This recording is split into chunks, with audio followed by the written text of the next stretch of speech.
Eu ia montar um computador antigo. Tentei resgatar o meu primeiro computador, mas a pessoa para quem eu vendi já se desfez, né, porque é muito antigo. O primeiro computador que eu tive foi um 386. Um mês depois, ou 2 meses depois, já troquei para 486 DX400, fiz o upgrade. E depois que eu já comecei a estudar informática, eu já fui me profissionalizando e acabei me desfazendo e adquirindo um Pentium 133 MHz. Aí você deve estar se perguntando por quê. Então, eu fundei o canal, né, criei também o canal Minha Vida TI, e a ideia do canal Minha Vida TI é justamente a gente fazer aí um retrocesso, né, e começar lá de trás, né, desde o primeiro computador que eu tive, inclusive falando um pouco sobre arquitetura, história dos computadores da época, esse desenvolvimento. Eu tenho aí muitos programas guardados, rachei aqui o DVD mais antigo que eu tenho gravado com arquivo de 2003, então já tem ali as versões do Windows desde o 3.1 até os tempos atuais. E eu consegui achar ainda, que eu guardei, um K62-500, na verdade é K62-450 esse aqui. Essa placa-mãe, ela tem o slot ISA. Então, o slot ISA trabalhava 16 bits e as placas de sons que eu tinha eram desse slot.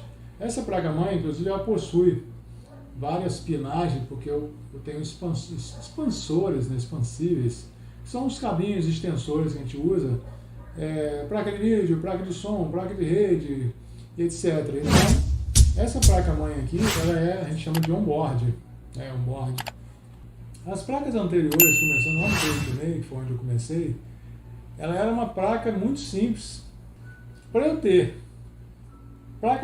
som e ter vídeo, eu tinha que ter as placas. Então a placa-mãe era muito simples, era um chassi praticamente. Então eu tinha os slots de memória, tinha alguns chipsets muito simples, mas a controladora, por exemplo, aqui eu tenho o chipset ponte norte e ponte sul, que eu vou explicar mais detalhadamente. Então está aqui, ponte norte e ponte sul. As placas anteriores não tinham, então para eu ter disco rígido e disquetes, eu tinha uma placa controladora chamada placa IDE. Então essa placa IDE era obrigatória, eu não tinha como rodar um HD ou um disquete se eu não tivesse a placa. A imagem é a mesma coisa, para eu ter imagem no monitor eu precisava ter uma placa de vídeo. Não as placas controladoras que a gente conhece hoje, placas aceleradoras, na verdade era uma placa controladora, hoje a gente chama de placa aceleradora, ou até mesmo em alguns casos placas de vídeo de verdade, que é um termo que eu escuto muito. Então a placa-mãe antiga não tinha basicamente nada, ela só tinha os slots, esse slot preto chamado ISA, não tinha esses outros aqui. Essa placa-mãe, ela tem o chipset ponte norte e o chipset ponte sul. Por quê? O ponte norte eu tenho o vídeo on-board, ou seja, essa placa já vem com vídeo on-board. Só que diferente dos processadores atuais, os processadores atuais, o vídeo, que a gente chama de GPU, vem dentro do processador, tanto os AMD como Intel. Existe ainda, logicamente, alguns processadores atuais que não vêm com vídeo dentro do processador, que inclusive são até de maior desempenho. Existe o Ryzen também, o Ryzen 5, se não me engano, não tinha o vídeo on-board, existe outros, não tinha o vídeo interno, existe outros modelos, existe também o Xeon, que eu uso, que não tem um vídeo, ele é de servidor, então não tem um vídeo on-board, eu preciso ter uma placa de vídeo. Sendo que o chipset ponte norte já tem aqui dentro, detalhe, o vídeo vinha nessa placa, então dependendo do modelo de placa que você comprasse, você poderia estar comprando uma placa de má qualidade, ou poderia estar comprando uma placa com vídeo ruim. Então esses vídeos aqui, ele já vem ligado no barramento PCI, mas logicamente, se você comprar uma placa-mãe com chipset CIS, você tem um desempenho. Se você comprar com VIA, é outro desempenho. Inclusive o chipset VIA, eu considerava melhor para acesso a disco. Então para programas que acessavam muito disco, eu achava muito melhor em desempenho. Já para gráficos e vídeo, jogos, eu preferia o chipset CIS. Não tinha como ter os dois, CIS e VIA, porque é fabricante diferente. Mas nesse caso aqui eu tenho um chipset CIS ponte sul, que é o CIS 5655, é um chipset até padrão no controlador. Esse chipset ponte sul controla os slots, né, tanto PCI como ISA, controla som, controla rede, controla modem, controla disquetes. discos rígidos. E o ponte norte controla o acesso direto à memória, controla o vídeo que tem dentro dele. Então, se eu esqueci de falar alguma coisa aí, mas o chipset ponte norte é exclusivamente para memória e vídeo, e o ponte sul para todo o restante dos periféricos. Essa placa, infelizmente, eu não consegui fazer ela funcionar. Ainda vou tentar aí, troquei até um capacitor estufado, mas não consegui fazer ela funcionar. Por eu não ter outro processador, também não consigo fazer um diagnóstico muito preciso, se é a placa ou se é processador.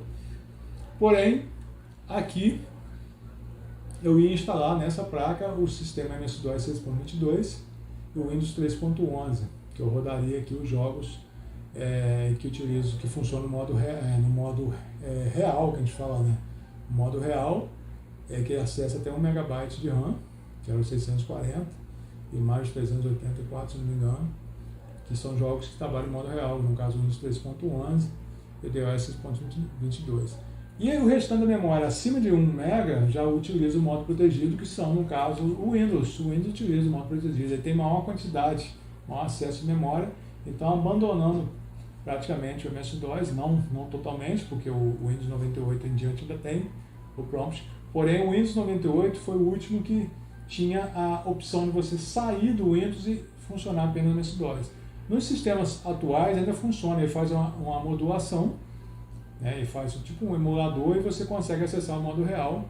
Porém, o que acontece? Para os jogos de MS-DOS que eu queria utilizar, não consegui fazer funcionar no Windows atual o som, porque o som ele utilizava o endereço exclusivo do modo real, que a gente chamava de RQs, que ele tinha de 0 a 15, e o som pegava a porta 5, DMA1, que era acesso direto à memória, e o endereço 220, então tinha esse mapeamento. Então, para o som funcionar no MS-DOS, a gente setava lá 220 e RQ5 DMA1 para o som sair.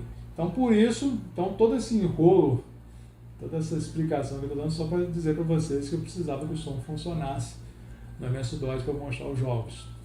Mas aí vocês conhecendo um pouco da estrutura aí, uma arquitetura antiga, as placas atuais têm um chipset ponte norte, ponte sul, porém um vídeo integrado dentro do processador, ou uma placa aceleradora do modo PCI Express, que essa placa aqui nem tem o AGP no PCI Express, tinha um vídeo on-board, que era médio desempenho, e não consegui fazer funcionar. O processador que está aqui é um K62 450, essa placa também suportaria o Pentium 100 até 233, né, do Pentium 1 que a gente fala. O Pentium 2 já é um outro tipo de socket, o Pentium 3 também. Então, infelizmente, não consegui fazer ela funcionar, ou funfar, é uma gíria do pessoal que trabalha com computadores, né, com manutenção, costumava dizer funfar, não funfou. Aí, o que eu fiz? Aí eu tive que apelar, por incrível que pareça, eu consegui comprar, tá aqui, eu não sei se é nova, eu comprei como nova, o vendedor me disse que era nova. Então, eu dei uma pesquisada e consegui uma placa nova para eu utilizar esse processador. Como eu falei, eu tinha tudo isso. Alguns computadores eu fiz doação, eu doei uns 5 computadores com esses processadores. Algumas placas eu doei, outras eu joguei fora. Então, restou eu comprar uma placa nova. Espero que seja, deixei para abrir agora, inclusive pelo que eu estou vendo na embalagem, não me parece estar na caixa original.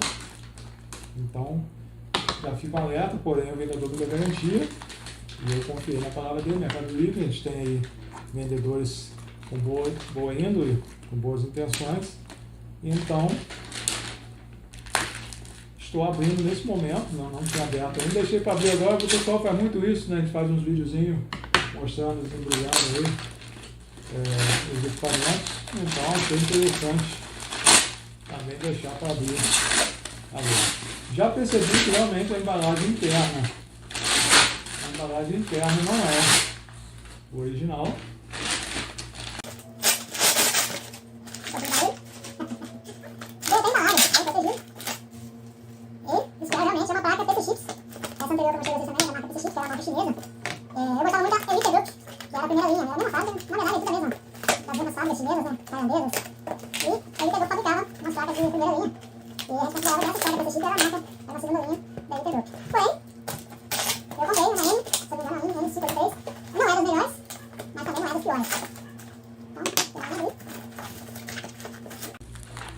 Acessórios, como prometido. A placa-mãe, bem embalada, placa-mãe. Vou abrir primeiramente os acessórios, está bem embaladinho. Os acessórios vão incluir os cabos, né, alguns cabos para fazer as ligações. HD, se eu não me engano, não tem ainda não tem o SATA, a placa espelho, que a gente chama de espelho, que liga aí. Saída de impressora, saída de vídeo, saída de serial, USB, cabo. Esse aqui o cabo tem dois cabos aqui, tem um cabo do disquete e o cabo IDE.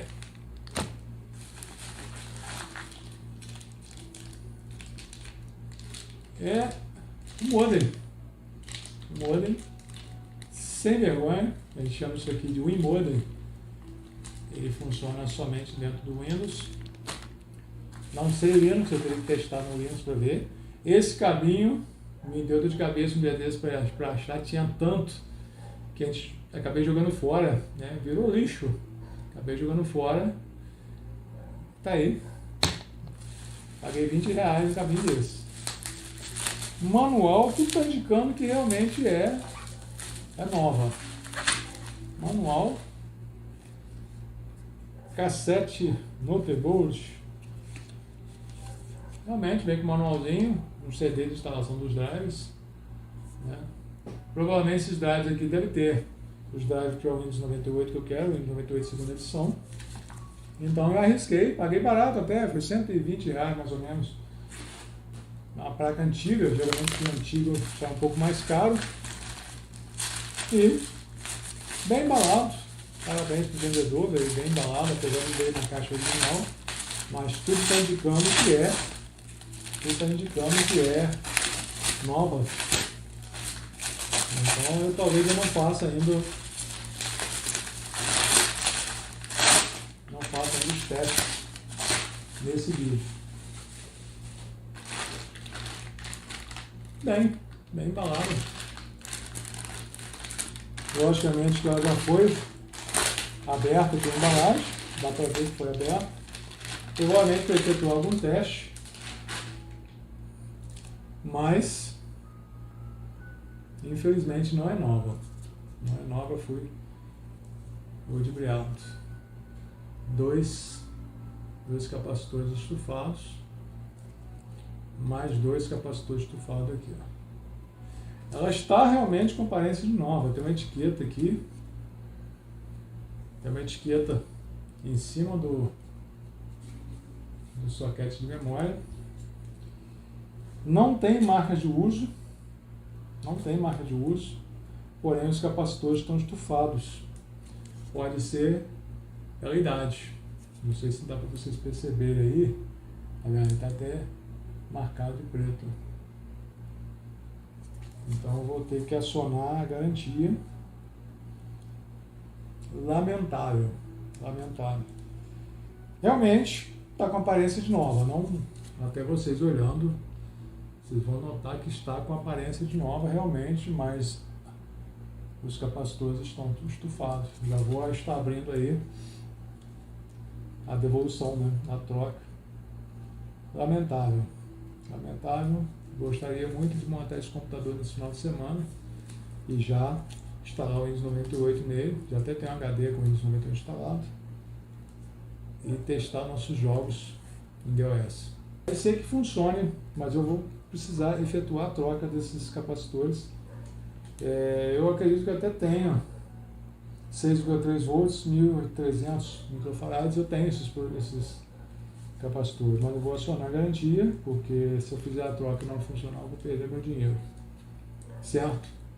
Então, não foi o que eu esperava, também possivelmente não foi o que vocês esperavam, mas eu espero que vocês tenham gostado do vídeo, das informações que a gente compartilhou aí, e vou acionar a garantia e esperar a devolução para a gente continuar com o nosso projeto aí de montar o computador aí retrô.